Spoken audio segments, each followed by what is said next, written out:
These are 10 of Homer's worst ever moments from The Simpsons. We'll start things off at number 10 with a huge blunder from season 2 in Oh Brother, Where Art Thou? After watching the latest McBain movie, Grandpa Simpson isn't satisfied and summons his inner Karen by complaining to the manager. But as he demands a refund, Abe suffers a mild heart attack and lands himself in the hospital. Mild? There wasn't anything mild about it! My bad, Abe. I meant a serious heart attack.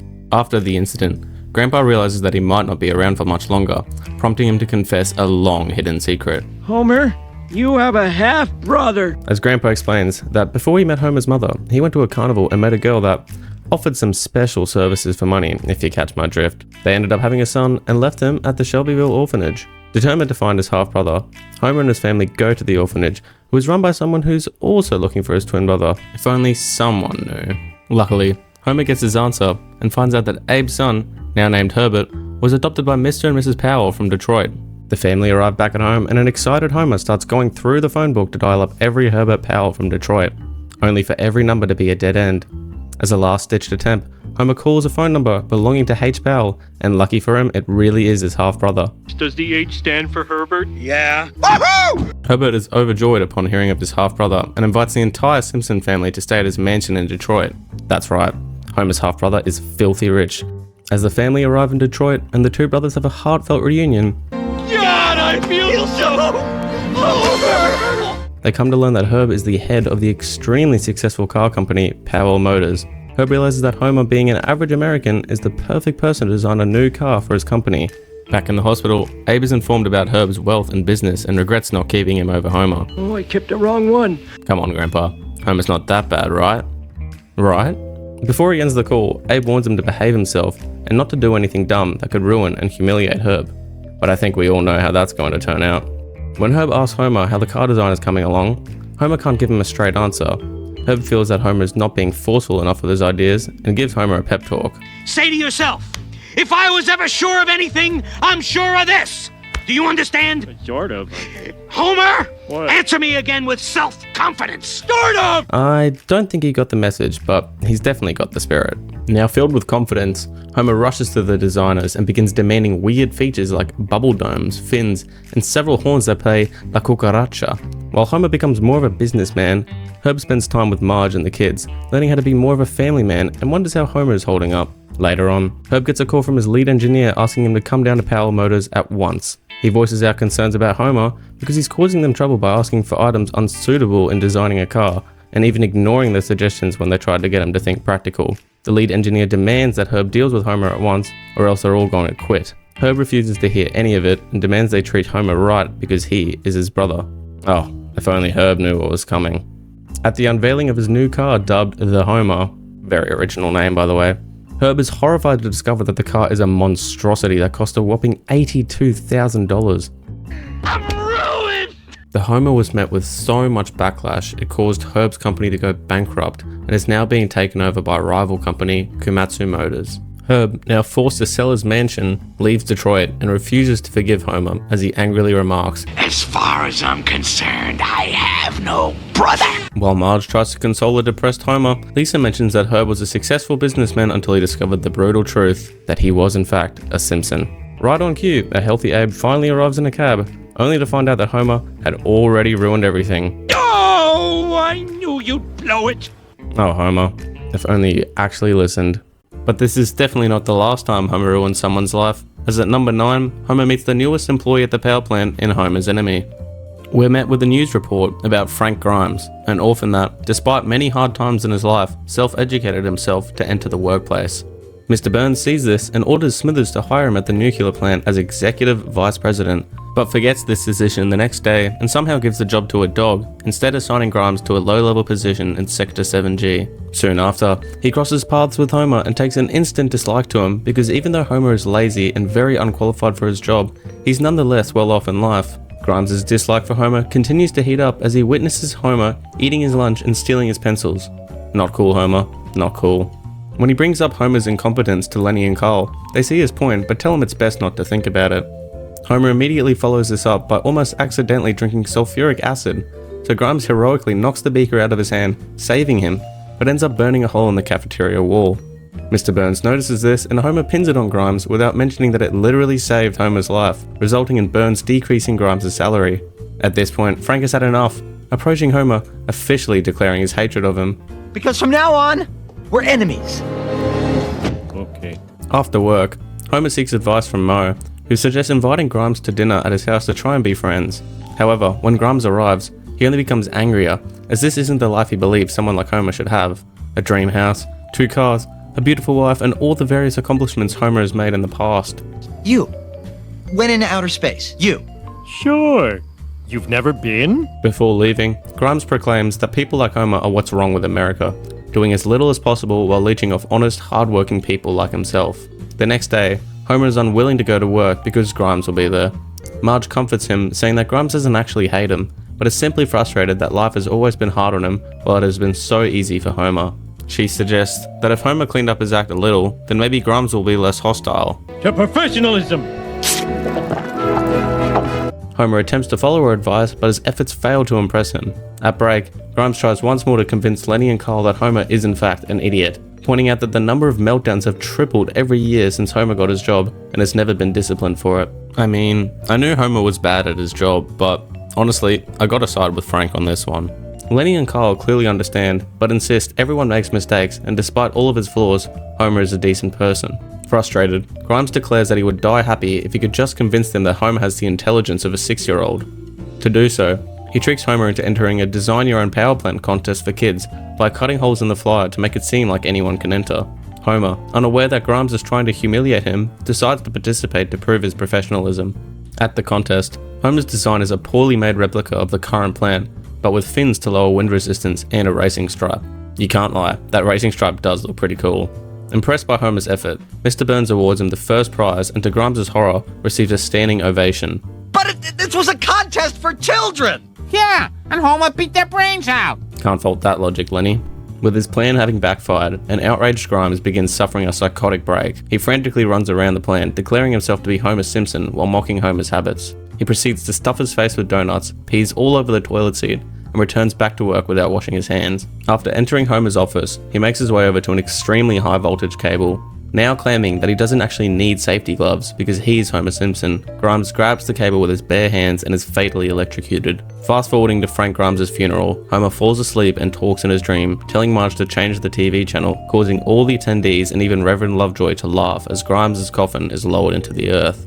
Even after saving your life, Homer, you couldn't even let him rest in peace. Moving on to number 8, we see Homer sabotage his friendly neighbor Ned in When Flanders Failed. While mowing the lawn, Flanders invites Homer and the family over for a barbecue. The family are excited to attend, but Homer declines because he doesn't like Ned. However, he's quickly convinced once he smells the food cooking. No surprise there. While they eat, Ned announces that he's quitting his job at the pharmaceutical company and is opening a specialty store for left-handed people called the Leftorium. Flanders then invites Homer to pull a wishbone with him for the chance of getting a wish granted. Homer initially struggles to think of something suitable to wish for, but, fueled by resentment, starts thinking of ways to get back at Ned. Homer goes as far as to consider wishing for Ned's death, but decides that would be going too far, and settles on wishing for the Leftorium to go out of business. Thanks, Homer. Real nice of you to not kill your neighbor. Homer ends up winning the wishbone pull, and Ned's wife Maud curiously asks what Homer has wished for, but an unaware Ned insists it won't come true if divulged. While Homer takes Bart to his first karate lesson, he gets his first look at Ned's new store. To his amusement, business doesn't seem to be going very well. Homer goes in with his pettiness and just has to confirm with Ned that the Leftorium is doing poorly. Over the next day, he witnesses Mr. Burns wishing for a left-handed can opener, and then Moe demanding that someone make a left-handed corkscrew. Homer, knowing that they would benefit from Ned's products, still refuses to send them in his direction. Soon after, Flanders begins to experience financial hardship as a result of his failing business venture. Now forced to sell his personal belongings at a garage sale, Homer swoops in to buy most of his stuff. As Ned's financial situation continues to worsen, Homer sees Ned closing the Leftorium with an out-of-business sign exactly like he imagined when making his wish. Realizing what he's done, Homer doesn't get the satisfaction he was hoping for and regrets making his wish in the first place. That night, Homer returns Flanders' possessions only to find the family's house has been repossessed by the bank and they're spending the night in their car, intending to move in with Ned's sister at her apartment in Capital City the next day. Ned is actually thankful for Homer's words at the barbecue, as he now believes that his neighbor was genuinely trying to warn him against gambling his family future on such a high-risk venture. Stricken with guilt, Homer decides to take it upon himself to save Flanders. He tells him to open the leftorium the next day and then makes several phone calls informing all the left-handed people in Springfield about the store. The next day, Ned arrives to find the store full of people happily buying his merchandise, and on top of everything else, Mr. Burns buys the left-handed drive car. This thankfully helps Ned make the money he needs to save his house, and Homer toasts Ned as The richest left-handed man in town. Homer may have turned things around for Ned this time, but he completely changes Ned's life for the worst at number 7 in Alone Again Natra Diddley. Whilst on a trip to the bird sanctuary, Bart notices that a new speedway has been built and is opening that day, much to Lisa's dismay.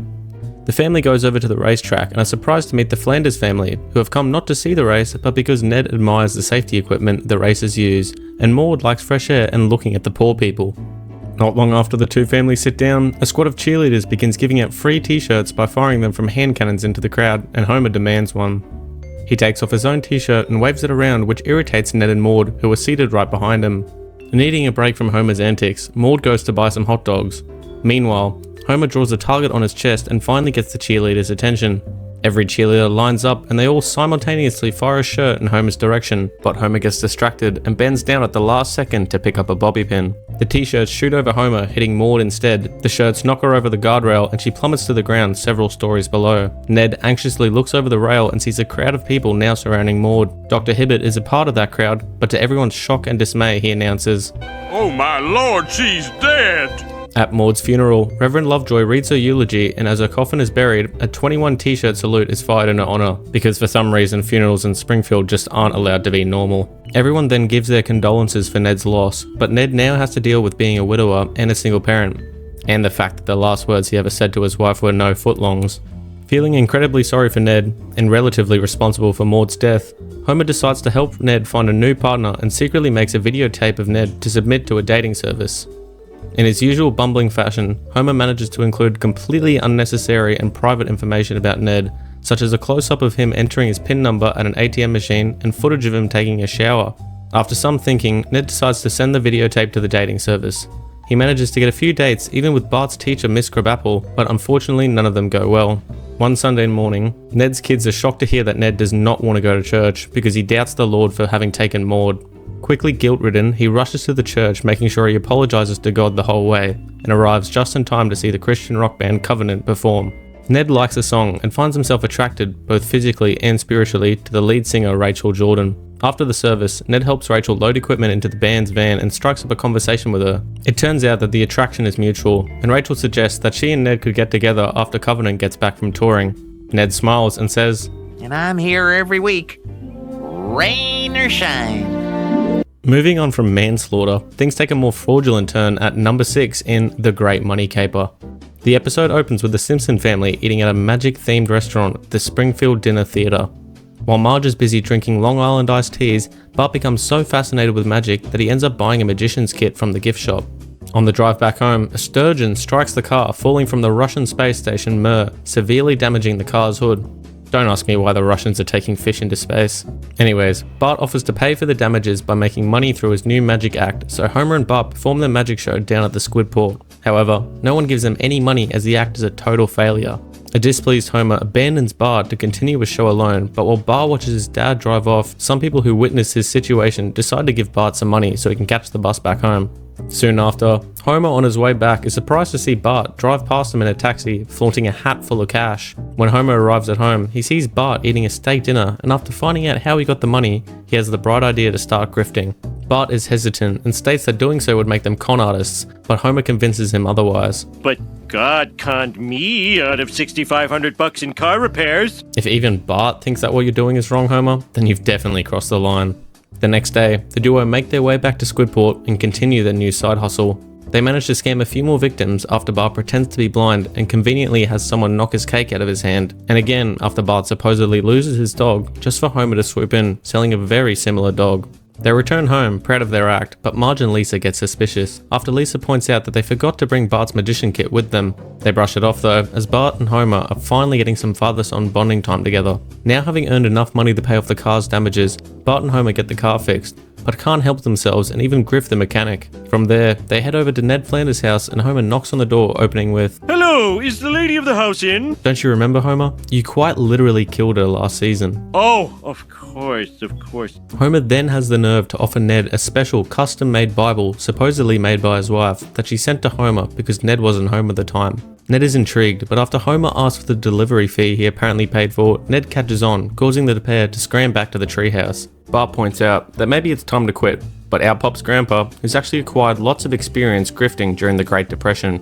With Grandpa's help, they set out to scam the residents at the Springfield Retirement Castle, but Homer and Bart are promptly arrested by an FBI agent. When they arrive at the police station, the agent allows Homer and Bart to turn themselves in.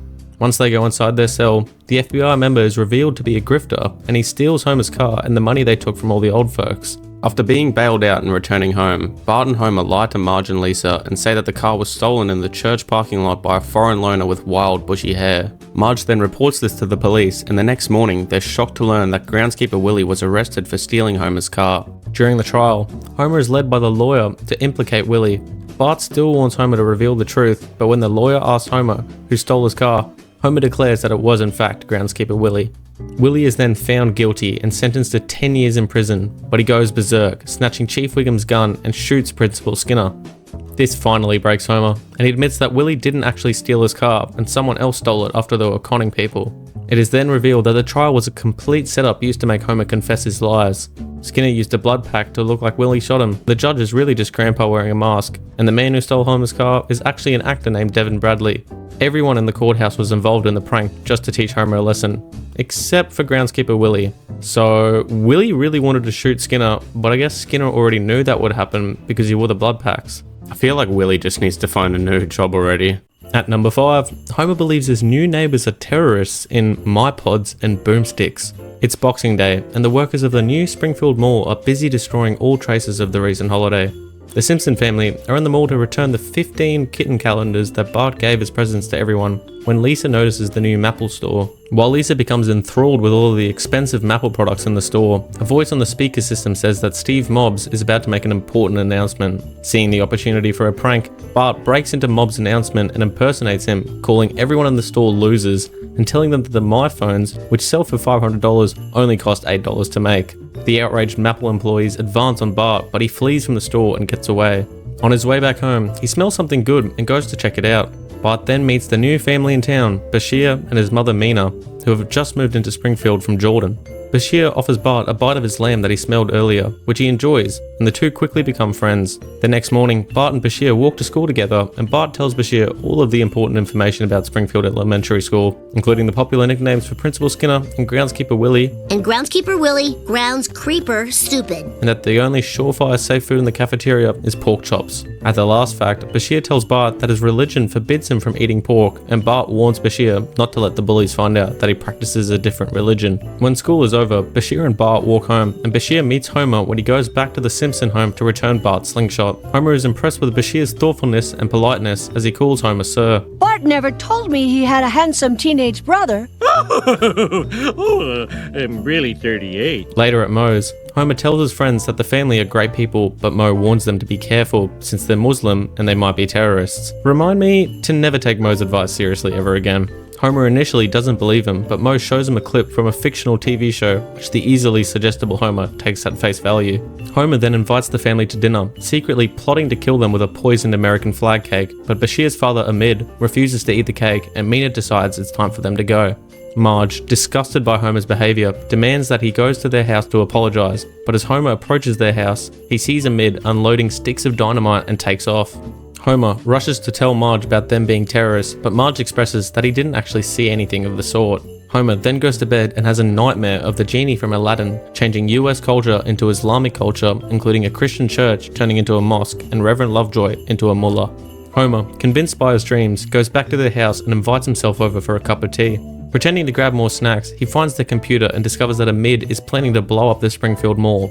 He rushes to the new Springfield Mall and warns everyone to get out, spotting Bart outside with Bashir and his father near a detonator. It is then revealed that Amid is actually a professional demolitions expert who gets paid to demolish abandoned buildings using mathematics to ensure the explosion is safe. Amid was never going to bomb the new mall and is instead demolishing the old Springfield Mall across the road. However, Homer is fully committed to his mission and sprints into the old mall, grabbing all of the dynamite and tosses it towards the nearby bridge that connects the Dove factory with the rest of Springfield. As the dynamite drifts in the ocean, the detonator strikes a wall and the explosion goes off, completely destroying the bridge. That bridge was actually supposed to open a day later, so instead of the beer coming into Springfield, the trucks crash into the water below. Homer dives in, presumably to save the drivers, but leaves poor Hans Moleman to drown, but unsurprisingly takes as much beer as he can carry. The next day, the family throw a pardon my intolerance party, where Homer finally apologizes about believing the family are terrorists and for blasting the bridge. I don't know about you, but I think more than just an apology is needed after you committed attempted murder, but maybe that's just me. Next up, we see Homer help his new boss try and take over the world at number 4 in You Only Move Twice. One sunny morning, Smithers is walking to work when a mysterious black car pulls up and a woman offers him a job at Globex Corporation. After Smithers refuses several times, the woman looks through her list to see that Homer has 10 years of experience at the power plant and offers him the position instead. After a quick phone call, Homer accepts the better paying job but informs the family they would have to move to the corporation's company town, Cypress Creek. The family initially oppose the move as they've grown to love where they live, but after Homer plays them a video showcasing how much nicer it is than Springfield, they agree to make the move. Abandoning their house, the Simpsons pack up their belongings and leave Springfield as all their friends wave them goodbye. Arriving at their new home, the family admire how fancy everything is, but are quickly interrupted as Homer's new boss, Hank Scorpio, arrives to introduce himself. Scorpio takes a liking to Homer and assigns him the role of chief motivator in the nuclear division. As Homer commences his first day at his new job, Scorpio gives him a tour of the company and asks Homer what his dream is. Someday I'd like to own the Dallas Cowboys. Scorpio tells Homer that his dream may come true someday and brings him into the office where he'll be working. He's met with 3 other employees and learns that his role consists of motivating these 3 to increase their productivity. While Homer enjoys his new do-nothing job, Marge is at home, keen to start taking care of the chores around their new house, but finds out that everything is already being taken care of by automated machines. Moreover, Bart and Lisa start their first day at their new school, which has far higher standards than Springfield Elementary. Bart, who doesn't understand fractions and can't read cursive, is promptly sent to the remedial class to learn the alphabet, with kids who have some more than questionable reasons as to why they're there. I start fires! After class, Lisa goes for a nature walk, but after smelling the flowers, quickly realizes that she's allergic to everything in the forest. I'm allergic to everything. Damn, that chipmunk is brutal. The following day, Homer goes back to work to find his 3 co-workers completely burnt out after Homer made them work twice as hard the day before. He then has a genius idea. What you guys need is hammocks. Homer takes his idea straight to Scorpio's office, and as he informs Homer where to buy these hammocks, Scorpio's assistant interrupts their conversation to inform him that he has a very important meeting awaiting him. As Homer waits by the window, Scorpio turns to a screen showing members of the United Nations Security Council. Scorpio then threatens the council, stating they have 72 hours to deliver him the gold or else they'll face the consequences of his doomsday device. To prove he's not bluffing, Scorpio pulls a detonator out of his pocket and blows up the 59th Street Bridge near the council's location. The meeting ends, and Scorpio turns back to Homer, who is completely oblivious to the fact his boss is a supervillain, and resumes their conversation about hammocks. The next day, Homer wanders around Globex headquarters and asks a security guard where he can find some sugar, and is told to try the room behind a heavily secured door. As he walks in, we find out that the large room is in fact Scorpio's office that houses a giant nuclear missile, presumed to be the doomsday device. After Scorpio gives Homer a handful of loose sugar from his pockets, Homer makes his way over to the vending machine to grab some snacks. In the background, we see Scorpio directing a giant laser towards the one and only James Bond. Yes, that's Bond with a T. As the laser inches ever so closer to Mr. Bond, he manages to flick a coin from his pocket into the laser's beam, perfectly deflecting the beam towards the metal shackles restraining him. Right as he's about to escape, Homer turns from the vending machine to tackle him. Scorpio praises him for his work and Mr. Bond is swiftly executed. Now back at home, Homer tells his family about his accomplishments at work, but everyone else is miserable. They all tell Homer about their bad experiences in Cypress Creek and announce, We want to go back to Springfield. Dejected, Homer visits Scorpio for advice, all whilst the United States Army Special Forces assault Globex headquarters. Homer, still completely unaware of the chaos unfolding in front of him, approaches Scorpio, who tells him to do what he feels is best for his family. Homer then reluctantly decides to resign, and as he begins to leave, Scorpio, now equipped with a flamethrower, torches an onslaught of soldiers while laughing maniacally. The family then happily return back to Springfield the next morning, but as they arrive, we see a newspaper article on their doorstep headlining that Hank Scorpio has seized the East Coast. Who could have thought that Homer, the man who was ready to assassinate his neighbors because he thought they were terrorists, would help an actual international terrorist? Now, you might be able to pin that last moment on Homer's ignorance, but at number 3, Homer actively pollutes all of Springfield in Trash of the Titans. During a meeting, the executives of the high-end department store Costington's discuss the need for a new holiday to improve their sales during summer. They end up choosing to invent Love Day, a holiday combining the colourful, heartful theme of Valentine's Day with the commercial gift buying of Christmas. We then cut to the Simpsons celebrating the new holiday, gifting each other various presents. As the celebration comes to an end, all the leftover trash begins to pile up in the trash can. In the morning, Homer accidentally knocks over the trash can and is forced to take it out, as according to the family rules, he who tops it off, drops it off. When Homer goes outside to put the trash out front, the garbage truck is unfortunately already at their house. As the truck passes by Homer, he sprints after it, insulting the garbage men for not stopping. They don't take kindly to this, and after Homer refuses to apologize, the garbage men cut off their trash service entirely. That night over dinner, Marge expresses to Homer that the school informed her that Bart is sick with the plague. Insisting that Homer apologizes, Homer persistently protests against it, saying that the garbage men will eventually come crawling to take it away. Homer then wakes up one morning to find all of the trash has disappeared, and boasts to the family about how he's bested the city hall. He's quickly knocked off his high horse though, when he learns from an irritated Marge that the reason all the trash is gone is because she took matters into her own hands and wrote an apology letter to the sanitation commissioner, forging Homer's signature. This infuriates Homer, as he believes he's now lost his dignity. He then goes to the city hall to see the sanitation commissioner, Ray Patterson, to get his apology letter back. Ray politely gives the letter back, but Homer won't stand for it, and after a brief, pointless argument that involves a lot of bird shaking, Homer chooses to run for sanitation commissioner himself despite Patterson. But this is where you register as a sex offender. Anyways, Homer commences his campaign, but despite his efforts, it doesn't seem to get off the ground. He even interrupts a U2 concert to try and get the audience's attention, but he's quickly beaten up by security guards for everyone to see. Feeling defeated, Homer visits Moe, who actually gives him some good advice this time, suggesting Homer offers his new slogan, Can't someone else do it? Can't someone else do it? That's perfect! In preparation for the commissioner debate, Homer gathers the townsfolk to promote his new slogan, which they all relate to. Now at the debate, Homer convinces the town that by voting for him, they would be provided with round-the-clock trash pickup and even an emergency cleanup service. Ray thinks that it's ridiculous, but Homer continues to make fun of Ray and wins the audience over. As a closing statement, Ray says that if they want someone with experience, they'll vote for him, but if they want crazy ideas, they'll vote for Homer. The audience thinks for a while, but in the end, Homer wins the election by a landslide and gets straight to work implementing his new ideas. We then see Homer deliver all of his promises through a tasteful song and dance because who can take the trash out? The garbage man! Oh, the garbage man can. Things seem to be going well for Homer. However, the mayor barges into Homer's office exclaiming that he's spent his entire yearly budget in only a month. While Lisa tries to lecture him at home about the inherent problems that come with garbage disposal, Homer interrupts her. You can't Wait, shut up! I just thought of something. He heads back to the town hall, where several angry garbage men demand they get paid before doing any more work. To their surprise, Homer somehow has a briefcase full of cash to pay them off. Homer then drives the family to show them his master plan to recoup his losses, but to their horror, it's revealed that Homer's allowing other cities across the country to dump their garbage under Springfield and old mines for a price.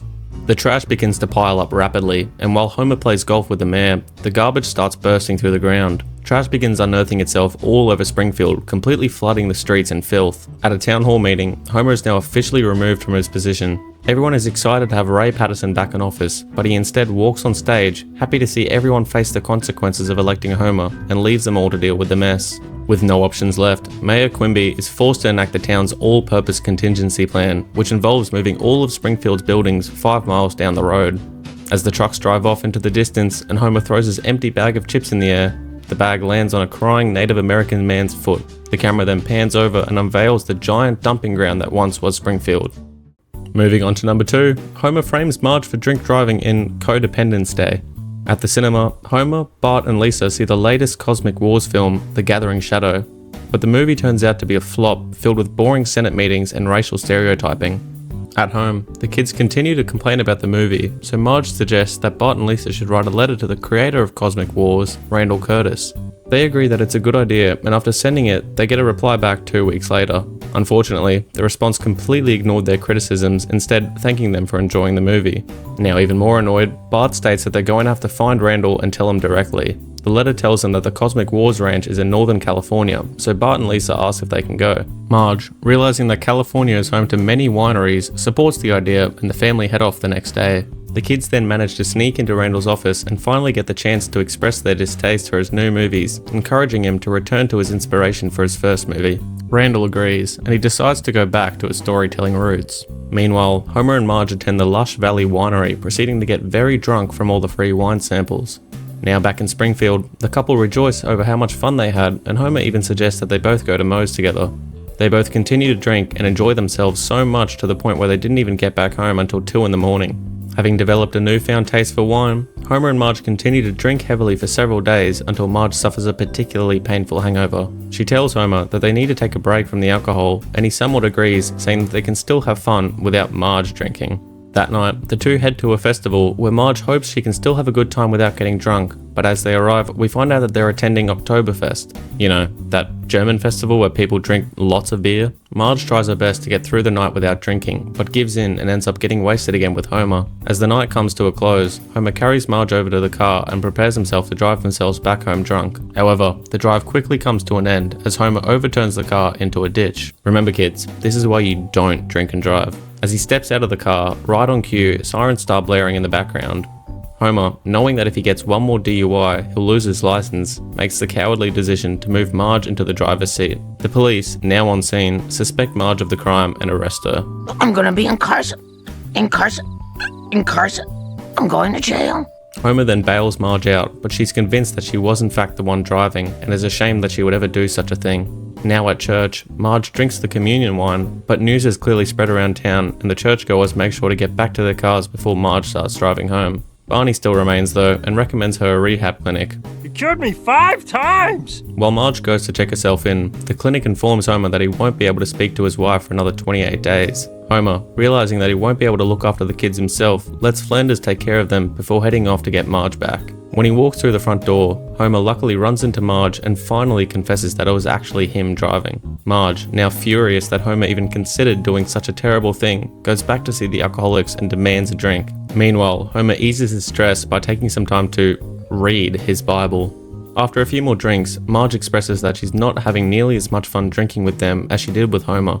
At this point, she realizes that the alcohol wasn't the reason she was enjoying herself, but it was actually the time spent with her husband that made her happy. Marge meets back up with Homer, and before they leave, she wants Homer to promise that he'll cut down on the drinking. Homer obliges and says that he'll stop drinking all clear liquors, which essentially means he won't cut down at all because all Homer really drinks is beer.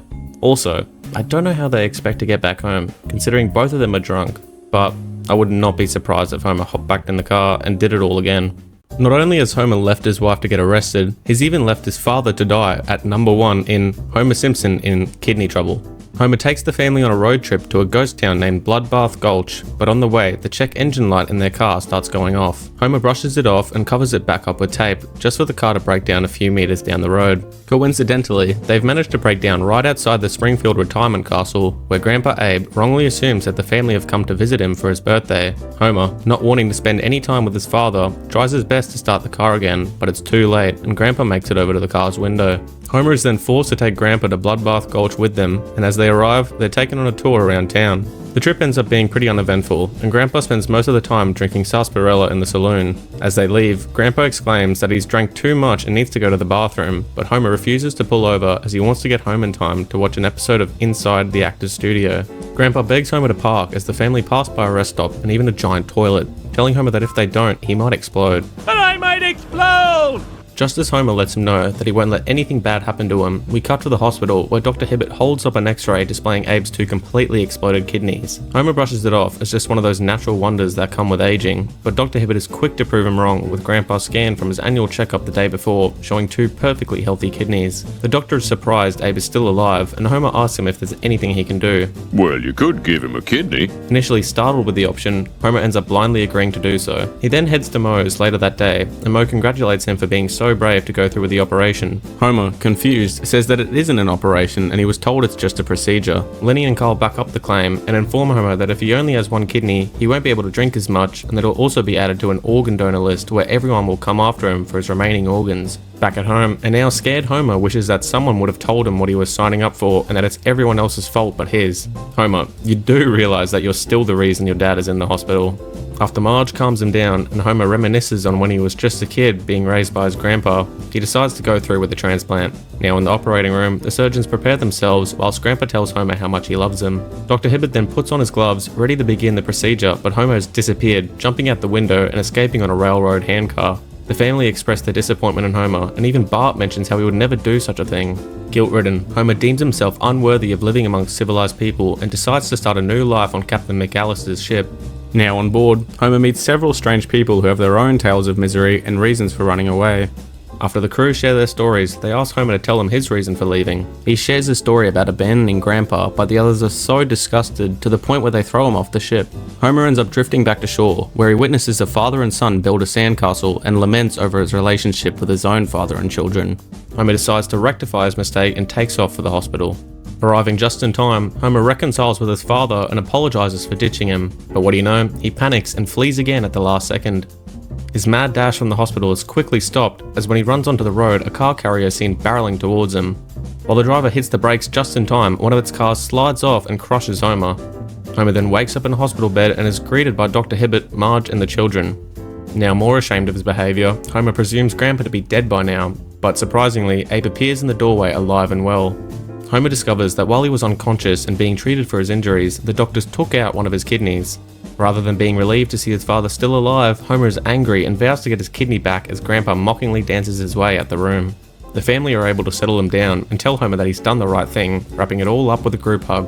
Homer tells his family that he's got everything he needs right here, proceeding to squeeze Bart's kidney, but Bart silently realizes what this means for him as the episode ends. Do you reckon these were Homer's worst ever moments? Make sure to leave a comment down below if you think I missed anything. Also, if you made it this far, thanks for watching, and if you enjoyed the video, be sure to like and subscribe. I'm planning to upload a new video every week, so make sure to turn on notifications and I'll see you all in the next video.